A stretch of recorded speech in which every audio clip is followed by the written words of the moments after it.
എല്ലാവർക്കും പത്തരമാറ്റിലെ പുതിയ എപ്പിസോഡിലേക്ക് സ്വാഗതം. ആദ്യമായിട്ടാണ് നിങ്ങൾ ഈ ചാനൽ കാണുന്നതെങ്കിൽ ഒന്ന് സബ്സ്ക്രൈബ് ചെയ്ത് സപ്പോർട്ട് ചെയ്യുക. അതുപോലെ തന്നെ ഇഷ്ടപ്പെടുകയാണെങ്കിൽ ഒന്ന് ലൈക്ക് ചെയ്യുക. ഇന്നത്തെ എപ്പിസോഡിൽ ആദ്യം തന്നെ കാണിക്കുക അനന്തപുരിയിലെ വിഷുക്കണി കാണിക്കുന്നതാണ് കേട്ടോ. അപ്പോൾ മുത്തശ്ശിയെ കണി കാണിക്കാൻ വേണ്ടിയിട്ടൊക്കെ കൊണ്ടുവരുന്നുണ്ട്. അതുപോലെ തന്നെ ദേവയാനയാണെങ്കിൽ ആദർശിനെയും കൊണ്ടുവരികയാണ്. അതിനുശേഷം അഭിയും കൊണ്ട് ജലജ വരുന്നുണ്ട്. പിന്നെ ജാനകിയാണെങ്കിൽ അനിയും കൊണ്ടൊക്കെ ഇങ്ങനെ വരുന്നുണ്ട് കേട്ടോ. അപ്പോഴത്തേക്കും എല്ലാവരും വിഷുക്കണിയൊക്കെ കാണുകയാണ്. ഭയങ്കര സന്തോഷത്തിലാണ് കേട്ടോ എല്ലാവരും. എന്നിട്ട് മുത്തശ്ശി ചോദിക്കുന്നുണ്ട്, നയനമോളെ വിളിച്ചോന്നൊക്കെ ഇങ്ങനെ ആദർശനോട് ചോദിക്കുമ്പോൾ പറയുന്നുണ്ട്, കൃത്യം 4 മണിക്ക് തന്നെ അവൾ എന്നെ വിളിച്ചുണർത്തിയായിരുന്നു എന്നിങ്ങനെ പറയുകയാണ്. അതിനുശേഷമാണ് അമ്മ എന്നെ കൂട്ടിക്കൊണ്ട് ഇങ്ങോട്ട് വന്നതെന്നൊക്കെ ഇങ്ങനെ പറയുമ്പോൾ ദേവയാനിയോട് ചോദിക്കുന്നുണ്ട്, നിന്നെ വിളിച്ചായിരുന്നോ എന്നൊക്കെ ഇങ്ങനെ ചോദിക്കും. അവളെ എന്തിനാണ് എന്നെ വിളിക്കുന്നത്, ഞാൻ കൃത്യം 3:45 തന്നെ എണീറ്റ് വരുന്നു എന്നൊക്കെ ഇങ്ങനെ പറയുന്നുണ്ട് കേട്ടോ. അപ്പോഴത്തേക്ക് എന്നിട്ട് ജാനയോട് ചോദിക്കുകയാണ്, അനാമിക മോള് എവിടെ എന്നിങ്ങനെ ചോദിക്കുമ്പോൾ പറയുന്നുണ്ട്, അവൾ ഉറങ്ങുകയാണെന്നൊക്കെ ഇങ്ങനെ പറയുന്നുണ്ട് കേട്ടോ. അപ്പോഴത്തേക്കും മനു പറയുന്നുണ്ട്, അമ്മ ചെന്ന് വിളിച്ചപ്പോൾ അവൾ കുറച്ചുകൂടെ കിടന്ന് ഉറങ്ങിക്കോട്ടെ എന്നൊക്കെ പറഞ്ഞിട്ട് മുകളിലോട്ട് നോക്കിയിട്ട് കിടന്ന് ഉറങ്ങുകയാണ്. ഇനി എന്തോന്ന് കളി കാണാനാ എന്നൊക്കെ ഇങ്ങനെ പറയുന്നുണ്ട് കേട്ടോ. അപ്പോഴത്തേക്ക് മുത്തശ്ശി പറയുന്നുണ്ട്, അതെല്ലാവരും അങ്ങനെ തന്നെയാണ്, ആദ്യം ഉണരുമ്പോൾ ചിലപ്പോൾ മുകളിലോട്ടായിരിക്കും നോക്കുന്നത്, എന്നാലും കുഴപ്പമില്ല, നമ്മളെ വീട്ടിലൊരുക്കുന്ന വിഷുക്കണി ആദ്യം കാണണമെന്നേ ഉള്ളൂ എന്നൊക്കെ ഇങ്ങനെ പറയുന്നുണ്ട് കേട്ടോ. അത് പറഞ്ഞുകൊണ്ടിരിക്കുന്ന സമയത്ത് തന്നെയാണ് അനാമിക കണ്ണൊക്കെ പൊത്തി പിടിച്ചിട്ട് ഇങ്ങനെ ഇറങ്ങി വരുന്നുണ്ട്. ആരെങ്കിലും എന്നെ പിടിക്കുമോ എന്നൊക്കെ ഇങ്ങനെ പറയുന്നുണ്ട് കേട്ടോ. അപ്പോഴത്തേക്കും ഇങ്ങനെ പയ്യെ ഇറങ്ങി വരുന്ന സമയത്തേക്കും അവിടെ വീഴുകയൊക്കെ ചെയ്യുന്നുണ്ട്. അപ്പോഴത്തേക്കും ജാനകി ചെന്ന് പിടിക്കുന്നുണ്ട്, ആരെങ്കിലും ഒന്ന് ഓടി വരുമോ എന്ന്, എനിക്ക് വിഷുക്കണി കാണണം എന്നൊക്കെ ഇങ്ങനെ അനാമിക അവിടെ കിടന്ന് പറയുന്നുണ്ട് കേട്ടോ. അപ്പോഴത്തേക്കും ജാനകി ഓടിച്ചെന്ന് കൊണ്ടുവരികയാണ്. അങ്ങനെ വിഷുക്കണിയൊക്കെ കാണിക്കുകയാണ് കേട്ടോ. അങ്ങനെ എല്ലാവരും ഭയങ്കര സന്തോഷത്തിൽ നിൽക്കുകയാണ്. അങ്ങനെ പറയാണ്, വിഷു കൈനീട്ടം എല്ലാവർക്കും കൊടുക്കുന്നുണ്ട് കേട്ടോ. മുത്തശ്ശനാണ് കൊടുക്കുന്നത്. എന്നിട്ട് മുത്തശ്ശൻ ചോദിക്കുന്നുണ്ട്, ജയനും അജയനൊക്കെ എവിടെയെന്നൊക്കെ ഇങ്ങനെ ചോദിക്കുമ്പോൾ, അവരെയാണ് ഞാൻ ആദ്യം കണി കാണിച്ചത് എന്നൊക്കെ ഇങ്ങനെ പറയുന്നുണ്ട് കേട്ടോ മുത്തശ്ശി. അപ്പോഴത്തേക്കും അവരങ്ങ് വരികയാണ് ചെയ്യാം. എന്നിട്ട് എല്ലാവർക്കും കൈനീട്ടമൊക്കെ കൊടുക്കുന്നുണ്ട്. അപ്പോഴത്തേക്കും ആദ്യം കൊടുക്കുക അനാമികയ്ക്കാണ് കേട്ടോ. അപ്പോഴത്തേക്കും ദേവേനെ ഇങ്ങനെ പറയുന്നുണ്ട്, മോള് കാലത്തൊട്ട് തൊഴുതിട്ട് വാങ്ങിക്കുക എന്നൊക്കെ ഇങ്ങനെ പറയുന്നുണ്ട് കേട്ടോ. അങ്ങനെ അനുഗ്രഹം വാങ്ങിച്ചിട്ട് കൈനീട്ടമൊക്കെ കൊടുക്കുകയാണ് ചെയ്യുക. അതിനുശേഷം എല്ലാവർക്കും കൈനീട്ടമൊക്കെ കൊടുക്കുന്നുണ്ട്. ലാസ്റ്റ് മുത്തശ്ശിക്കും കൈനീട്ടമൊക്കെ കൊടുക്കുന്നുണ്ട് കേട്ടോ. എന്നിട്ട് ചോദിക്കുന്നുണ്ട്, ഞാൻ വിഷു കൈനീട്ടം തരാൻ തുടങ്ങിയിട്ട് എത്ര വർഷമായി എന്നൊക്കെ ഇങ്ങനെ ചോദിക്കുമ്പോൾ 55 വർഷമായി എന്നൊക്കെ ഇങ്ങനെ പറയുന്നുണ്ട്.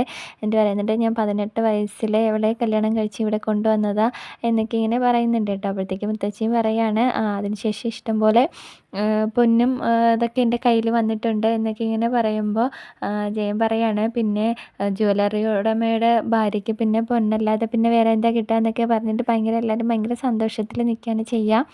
എന്നിട്ട് മുത്തശ്ശൻ ചോദിക്കുന്നുണ്ട്, കരിമരുന്ന് പ്രയോഗമൊന്നും ഇല്ലേ എന്നൊക്കെ ഇങ്ങനെ ചോദിക്കുമ്പോൾ, പിന്നെ അതൊന്നും ഇല്ലാതെ എന്ത് വിഷു ആഘോഷം എന്നൊക്കെ ഇങ്ങനെ പറഞ്ഞതിന് ശേഷം എല്ലാവരും ഭയങ്കരമായിട്ട് പൂത്തിരിയൊക്കെ കത്തിച്ച് ആഘോഷിക്കുന്നുണ്ട്. എല്ലാവരും നല്ല ഹാപ്പിയിലാണ് കേട്ടോ. ഇതേ സമയം തന്നെ നന്ദാവനത്തിലും നയനയും നന്ദുവും നവ്യയും അതുപോലെ തന്നെ കനകയ്ക്ക് പുത്തിരിയെ കത്തിച്ച് ആഘോഷിക്കുന്നുണ്ട് കേട്ടോ. എന്നിട്ട് നന്ദു ആണെങ്കിൽ ഒരു പടക്കമൊക്കെ കത്തിച്ച് കനകയുടെ അടുത്തേക്ക് എറിയുന്നുണ്ട്. അപ്പോൾ കനക പേടിച്ചൊക്കെ ഓടുന്നൊക്കെ ഉണ്ട് കേട്ടോ. അങ്ങനെ എല്ലാവരും കൂടെ ഭയങ്കര സന്തോഷത്തിൽ നിന്ന് ആഘോഷിക്കുകയാണ് ചെയ്യുക. അതിനുശേഷം കാണിക്കുന്നത് ദേവയാനിയാണ്. ദേവയാനി അമ്പലത്തിൽ തൊഴാൻ വരുന്നുണ്ട് കേട്ടോ.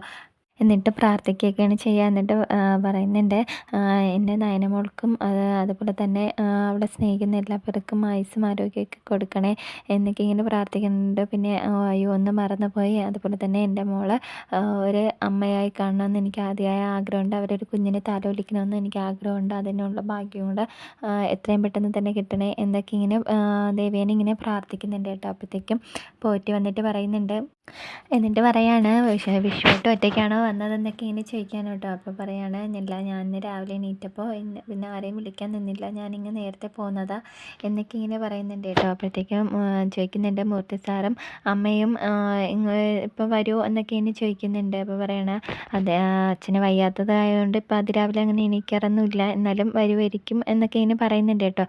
അല്ല, അവിടെ അമ്മ വിളിച്ച് മൂർത്തി സാറിൻ്റെ പേരിൽ അർച്ചനയൊക്കെ നടത്തിയിട്ടുണ്ടായിരുന്നു, അതെല്ലാം ചെയ്യുകയും ചെയ്തു, അതിൻ്റെ പ്രസാദം തന്നു വിടട്ടെ എന്നൊക്കെ ഇങ്ങനെ ചോദിക്കുന്നുണ്ട് കേട്ടോ. അപ്പോഴത്തേക്കും പറയാണ്, വേണ്ട, ഞാൻ 1-2 സ്ഥലങ്ങളിൽ വേറെ പോകുന്നുണ്ട്, പിന്നെ ജലജയും ജാനകിയൊക്കെ വരുമായിരിക്കും, അവരെ കയ്യിൽ കൊടുത്ത് വിട്ടാൽ മതി എന്നൊക്കെ ഇങ്ങനെ പറയുന്നുണ്ട് കേട്ടോ. അടുത്തതായിട്ട് മുത്തശ്ശിയും കൂടെ ഇരിക്കുന്ന സമയത്തേക്ക് അവിടേക്ക് ജലജയും ജാനകിയും കൂടെ വന്നിട്ട് ഇങ്ങനെ ചോദിക്കുകയാണ്, ഏട്ടത്തി എന്തെങ്കിലും അമ്മയോട് പറഞ്ഞായിരുന്നോ എന്നൊക്കെ ഇങ്ങനെ ചോദിക്കുകയാണ് കേട്ടോ. അപ്പോഴത്തേക്കും ഇല്ല ഒന്നും പറഞ്ഞില്ല, എന്താന്നൊക്കെ ഇങ്ങനെ ചോദിക്കുമ്പോൾ ഇല്ല ഏട്ടത്തി അമ്പലത്തിലേക്ക് ഞങ്ങളെ കൂട്ടാതെ ഒറ്റയ്ക്കാണ് പോയത് എന്നൊക്കെ ഇങ്ങനെ ജാനകിയും പറയാണ്. അപ്പോഴത്തേക്കും മുത്തശ്ശനും പറയുന്നുണ്ട് കേട്ടോ, കരൾ മാറ്റി വെച്ചതിന് ശേഷം അവളുടെ സ്വഭാവത്തിൽ നല്ല മാറ്റമുണ്ട്, തോന്നുമ്പോൾ അമ്പലത്തിൽ പോകുന്നു, തോന്നുമ്പോൾ വരുന്നു, പിന്നെ അതൊരു നല്ല കാര്യമായതുകൊണ്ട് പിന്നെ നമ്മൾ അതിനെക്കുറിച്ചൊന്നും വിമർശിക്കാത്തതാണെന്നൊക്കെ ഇങ്ങനെ പറയുന്നുണ്ട് കേട്ടോ. അപ്പോഴത്തേക്കും ജലജ പറയുകയാണ്, എല്ലാ പ്രാവശ്യവും ഞങ്ങൾ ഒരുമിച്ചാണ് അമ്പലത്തിലേക്ക് പോകുന്നത്, ഇപ്പോൾ ഞങ്ങളെ വിളിച്ചതുമില്ല, അതുപോലെ തന്നെ ആദർശിനെയും വിളിച്ചിട്ടില്ല, ഒറ്റയ്ക്കാണ് പോയത് എന്നൊക്കെ ഇങ്ങനെ പറയുമ്പോൾ ജാനകിയും പറയുന്നുണ്ട്, അത് എന്തായാലും ഏട്ടത്തിയുടെ പെരുമാറ്റത്തിൽ ഇപ്പം നല്ല മാറ്റമുണ്ട്, ഇനി എവിടെ പോയതാ എന്ത് എങ്ങനെ പോയതാന്ന് ആർക്കറിയാം എന്നൊക്കെ ഇങ്ങനെ പറയുന്നുണ്ട്, ഇന്നലെ എന്തൊക്കെയോ വാങ്ങിക്കണമെന്നും പറഞ്ഞുകൊണ്ട് പോയതാ എന്നൊക്കെ ഇങ്ങനെ പറയുന്നുണ്ട് കേട്ടോ. അപ്പോഴത്തേക്കും ജലജ പിന്നെയും പറയുകയാണ്, ഇനിയിപ്പം മരുമോളെ കാണാൻ വേണ്ടി പോയതാണോ എന്നൊന്നും അറിയില്ല എന്നൊക്കെ ഇങ്ങനെ പറയുന്നുണ്ട് കേട്ടോ. അപ്പോഴത്തേക്കും മുത്തച്ഛൻ പറയണേ അങ്ങനെ ആവാൻ സാധ്യതയില്ല എന്നൊക്കെ ഇങ്ങനെ പറയുന്നുണ്ട്, ഇനിയിപ്പോൾ എന്തായാലും അമ്പലത്തിലേക്ക് പോയതല്ലേ, ഇനിയിപ്പോൾ വിഷുവായിട്ട് കൂടുതലൊന്നും പറയാൻ നിൽക്കണ്ട എന്നൊക്കെ ഇങ്ങനെ പറയുന്നുണ്ട്.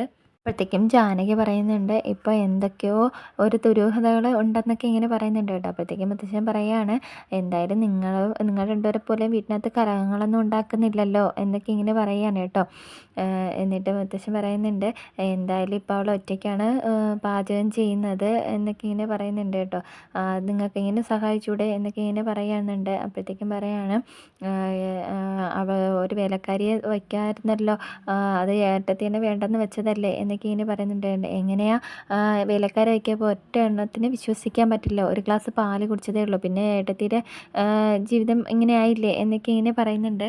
അപ്പോഴത്തേക്കും മുത്തശ്ശി പറയുന്നുണ്ട്, ജലജയാണെങ്കിൽ പണ്ടേ മടിയാണെന്ന് വിചാരിക്കാം, നീ അങ്ങനെയല്ലായിരുന്നല്ലോ, നീ ഇപ്പം ഭയങ്കര മടിയാണ്, നീ അടുക്കളയിലൊന്നും കയറേണ്ടത് നിനക്കൊരു താല്പര്യമില്ല എന്നൊക്കെ ഇങ്ങനെ പറയുന്നുണ്ട് കേട്ടോ. അപ്പോഴത്തേക്കും പറയുന്നുണ്ട്, അവരുടെ കാര്യത്തിൽ എല്ലാവർക്കും ഭയങ്കര താല്പര്യമാണ്, എൻ്റെ മരുമോളുടെ ജീവിതം ഇപ്പോൾ എങ്ങനെ ആവുമെന്ന് പോലും അറിയില്ല, ഇനി എനിക്കാണെങ്കിൽ അടുത്തായിട്ട് ദേവയാനിയും ആദർശിനെയാണ് കേട്ടോ കാണിക്കുക. ദേവയാനി ഇങ്ങനെ തൊഴുതിട്ട് ഇറങ്ങി വരുന്നുണ്ട്. അപ്പോഴത്തേക്കും ആദർശ് ഇങ്ങനെ ദേവയാനി കാണാതെ മാറി നിന്ന് ദേവയാനി നോക്കുന്നുണ്ട് കേട്ടോ. എന്നിട്ട് മനസ്സിൽ വിചാരിക്കുന്നുണ്ട്, അമ്മ പറഞ്ഞ സത്യം തന്നെയാണ്, എന്തായാലും അമ്പലത്തിലേക്ക് തന്നെയാണ് വന്നത്, പക്ഷേ ഇനി എങ്ങോട്ടാണ് പോകുന്നതെന്ന് എനിക്കറിയേണ്ടത് എന്നൊക്കെ പറഞ്ഞിട്ട് ആദർശ് കാറിൽ കയറി ഇരിക്കുന്നുണ്ട് കേട്ടോ. അങ്ങനെ ദേവയാനി വന്ന് കാറിൽ കയറിയിട്ട് നേരെ പോകുന്നത് നയനയുടെ വീട്ടിലേക്കാണ്. അപ്പോൾ ആദർശം പുറകെ പോവുകയാണ് കേട്ടോ ചെയ്യുക. അപ്പോഴത്തേക്കും ആദർശ് ഇങ്ങനെ വിചാരിക്കുന്നുണ്ട്, അപ്പോൾ എല്ലാവരും കൂടെ എന്നെ പറ്റിക്കായിരുന്നു അല്ലേ എന്നൊക്കെ ഇങ്ങനെ വിചാരിക്കുന്നുണ്ട് കേട്ടോ. എന്നിട്ട് ദേവേനെ അങ്ങ് അകത്തേക്ക് കയറി പോവുകയാണ് ചെയ്യുക. അപ്പോഴത്തേക്കും നയന വരുന്നുണ്ട് കേട്ടോ.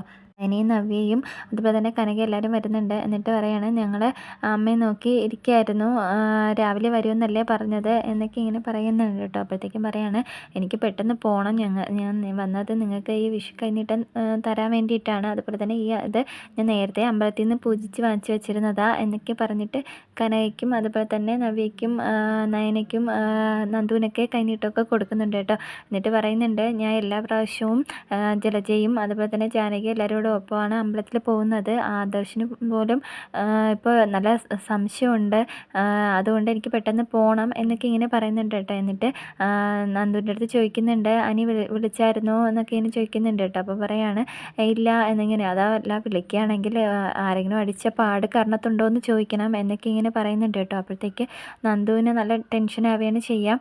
അപ്പോൾ പറയുന്നുണ്ട്, ഇല്ല വേറെ ഒന്നുമില്ല, ഇന്നലെ നന്ദുവിനെ കണ്ടിട്ടല്ലേ അവ അങ്ങോട്ട് വന്നത്, അതുകൊണ്ട് ഞാൻ ഒരെണ്ണം കൊടുത്തു എന്നൊക്കെ ഇങ്ങനെ പറയുന്നുണ്ട് കേട്ടോ. അപ്പോഴത്തേക്കും നന്ദുവിന് ഭയങ്കര ടെൻഷൻ ആവുകയാണ് ചെയ്യുക. വേറെ മോള് ഞാൻ പറഞ്ഞതല്ലേ ഇങ്ങനെ കാണരുത് വിളിക്കരുത് എന്നൊക്കെ, മോളെന്തായാലും അത് പാലിക്കണം, അവനാണ് നിന്നെ ശല്യം ചെയ്യണമെന്നൊക്കെ എനിക്കറിയാം, അതുകൊണ്ട് തന്നെ ഞാൻ അവന് കൊടുത്തത് എന്നൊക്കെ ഇങ്ങനെ പറയുന്നുണ്ട് കേട്ടോ. ഇനി ട്രെയിനിങ് ക്യാമ്പിൽ പോകുമ്പോൾ സമയത്ത് മോള് വിളിച്ചാലും ഫോണൊന്നും എടുക്കരുത്, അതുപോലെ തന്നെ ഇത്തിരി ദേഷ്യപ്പെട്ടാലും കുഴപ്പമൊന്നുമില്ല എന്നൊക്കെ ഇങ്ങനെ പറയുന്നുണ്ട്. അപ്പോഴത്തേക്കും കനക ചോദിക്കുന്നുണ്ട്, അത് ശരി നീ ഇന്നലെ പോയത് അവനെ കാണാനാണല്ലേ ഈ രാത്രി പോയത് എന്നൊക്കെ ഇങ്ങനെ പറയുന്നുണ്ട് കേട്ടോ. അപ്പോഴത്തേക്കും ദേവയാനി പറയുന്നുണ്ട്, ഇനിയിപ്പോൾ വിഷുവായിട്ട് ഇതിനെക്കുറിച്ചൊന്നും പറയണ്ട എന്നൊക്കെ ഇങ്ങനെ പറയുകയാണ്. അങ്ങനെ നല്ല സന്തോഷത്തിൽ നിൽക്കുന്നുണ്ട് കേട്ടോ എല്ലാവരും കൂടെ. അടുത്തായിട്ട് അനന്തപുരിയാണ് കേട്ടോ കാണിക്കുക. അങ്ങനെ ജയനും അജയനും കൂടെ ചേർന്നിട്ട് ഇങ്ങനെ ആദർശിൻ്റെ കാര്യമാണ് സംസാരിക്കുന്നത്. അങ്ങനെ അജയൻ പറയുന്നുണ്ട്, എന്തായാലും ഏട്ടാ ആദർശിന് എന്തൊക്കെയോ വിഷമങ്ങളുണ്ട്, എന്തൊക്കെയോ ഉള്ളിലൊതുക്കിയാണ് നടക്കുന്നത്. കാരണം ഇന്നലെ എനിക്ക് കണക്കുകളൊക്കെ അയച്ചു തന്നപ്പോൾ എന്തൊക്കെയോ തെറ്റിപ്പോയിട്ടുണ്ടായിരുന്നു എന്നൊക്കെ ഇങ്ങനെ പറയുന്നുണ്ട് കേട്ടോ. എന്നിട്ട് പറയുന്നുണ്ട്, അത് എനിക്കും തോന്നിയിട്ടുണ്ടായിരുന്നു, റെക്കോർഡ് സെയിലാണ് ഇപ്പോൾ വിഷുവായിട്ട് നടന്നത്. എന്നിട്ട് അതിനോരോ സന്തോഷവും അവൻ്റെ മുഖത്ത് കാണുന്നില്ല, എന്തൊക്കെയോ ഉള്ളിലുണ്ടെന്ന് ഒതുക്കിയാണ് നടക്കുന്നതെന്ന് എനിക്കും തോന്നുന്നുണ്ട് എന്നൊക്കെ ഇങ്ങനെ പറയുന്നുണ്ട് കേട്ടോ. അപ്പോഴത്തേക്കും മുത്തശ്ശനും മുത്തശ്ശിയും കൂടെ വരികയാണ് ചെയ്യുക. അപ്പോഴത്തേക്കും ജയൻ പറയുന്നുണ്ട്, അല്ല ഞങ്ങൾ ആദർശിൻ്റെ കാര്യമാണ് പറഞ്ഞുകൊണ്ടിരുന്നത്, അവൻ എന്തൊക്കെയോ വിഷമങ്ങളുണ്ട്, എന്തൊക്കെയോ ഉള്ളിലൊതുക്കിയാണ് നടക്കുന്നത് എന്നൊക്കെ ഇങ്ങനെ പറയുന്നുണ്ട് കേട്ടോ. അപ്പോഴത്തേക്കും മുത്തശ്ശൻ പറയുന്നുണ്ട്, ഞങ്ങൾ ഇനി ആ കൊച്ചുമക്കളെ കാര്യത്തിൽ ഇടപെടുന്നത് ശരിയാണോ, നിനക്കൊന്ന് ഉപദേശിച്ചൂടെ എന്നൊക്കെ ഇങ്ങനെ പറയുന്നുണ്ട് കേട്ടോ. ആ സമയത്തേക്കും അവിടേക്ക് ആദർശ് വരികയാണ് ചെയ്യുക. അപ്പോഴത്തേക്കും മുത്തശ്ശി പറയുന്നുണ്ട്, പറഞ്ഞ് നാക്കെടുത്തില്ലായിരുന്നു, മുമ്പ് എത്തിയല്ലോ, നീ ഇതെവിടെ പോയതാ എന്നൊക്കെ ഇങ്ങനെ ചോദിക്കുമ്പോൾ പറയുന്നുണ്ട്, ഞാൻ അമ്പലത്തിൽ പോയതാ എന്നൊക്കെ ഇങ്ങനെ പറയുന്നുണ്ട്. അപ്പം ജയൻ ചോദിക്കുന്നുണ്ട്, നിൻ്റെ അമ്മയെ കണ്ടായിരുന്നു, അവളും അങ്ങോട്ടാണല്ലോ വന്നത് എന്നൊക്കെ ഇങ്ങനെ ചോദിക്കുമ്പോൾ, ഇല്ല അമ്മയെ കണ്ടില്ല എന്നൊക്കെ ഇങ്ങനെ പറയുന്നുണ്ട്. അപ്പോഴത്തേക്ക് അജയൻ പറയണ, ഇല്ല മോനെ, നമ്മളെല്ലാവരും കൂടെ വിഷുവായിട്ട് ഒരുമിച്ചല്ലേ പോകണത്, പിന്നെ എന്താ മോൻ ഒറ്റയ്ക്ക് പോയത് എന്നൊക്കെ ഇങ്ങനെ ചോദിക്കുമ്പോൾ പറയുന്നുണ്ട്, ഇല്ല പൂജാമുറിയിൽ എല്ലാവരും കൂടെ പ്രാർത്ഥിക്കുന്നത് കണ്ടപ്പോൾ ഞാൻ വിചാരിച്ചു ഇനി ആരും വരില്ല, അതുകൊണ്ടാണ് ഞാൻ അങ്ങ് പോയത് എന്നൊക്കെ ഇങ്ങനെ പറയുന്നുണ്ട് കേട്ടോ. അപ്പോഴത്തേക്ക് അങ്ങനെ എല്ലാ വർഷവും നമ്മൾ പൂജാമുറി കയറി പ്രാർത്ഥിച്ചതിന് ശേഷമല്ലേ നമ്മളെല്ലാവരും കൂടെ ഒരുമിച്ചല്ലേ അമ്പലത്തിലേക്ക് പോകുന്നത് എന്നൊക്കെ ഇങ്ങനെ പറയുന്നുണ്ട് കേട്ടോ. ഇപ്പം കുറച്ച് നാളായിട്ട് ഇവിടെ ഒരു പൂജയും കാര്യങ്ങളൊന്നും നടത്തുന്നില്ല, അതിൻ്റെ ചെറിയ ചെറിയ പ്രശ്നങ്ങളുണ്ടെന്നാണ് തോന്നുന്നത്. ഇപ്പോൾ ഇവന്മാർ പറയുന്നത് നിനക്കെന്തോ മാനസിക പ്രശ്നങ്ങളുണ്ടെന്നാ, എന്തെങ്കിലും പ്രശ്നമുണ്ടോ മോനെ എന്നൊക്കെ ഇങ്ങനെ ആദർശിനോട് ചോദിക്കുന്നുണ്ട് കേട്ടോ. അപ്പോഴത്തേക്കും ആദർശ് പറയുന്നുണ്ട്, എനിക്ക് മനസ്സിനകത്തൊരു വിഷമമുണ്ട്, അത് ഞാൻ പിന്നീട് പറയാം എന്നൊക്കെ ഇങ്ങനെ പറയുന്നുണ്ട് കേട്ടോ. അപ്പോഴത്തേക്കും മുത്തശ്ശി ചോദിക്കുകയാണ്, നയനമോളായിട്ട് എന്തെങ്കിലും പ്രശ്നമുണ്ടോ മോനെ എന്നൊക്കെ ഇങ്ങനെ ചോദിക്കുമ്പോൾ പറയുന്നുണ്ട്, അവൾ മാത്രമായിട്ടല്ല വേറൊരാളും കൂടെ ഉണ്ടെന്ന് ഇങ്ങനെ പറയുന്നുണ്ട് കേട്ടോ. അപ്പോഴത്തേക്കും ഇന്നത്തെ എപ്പിസോഡ് അവസാനിക്കുകയാണ് ചെയ്യുക. Thank you for watching.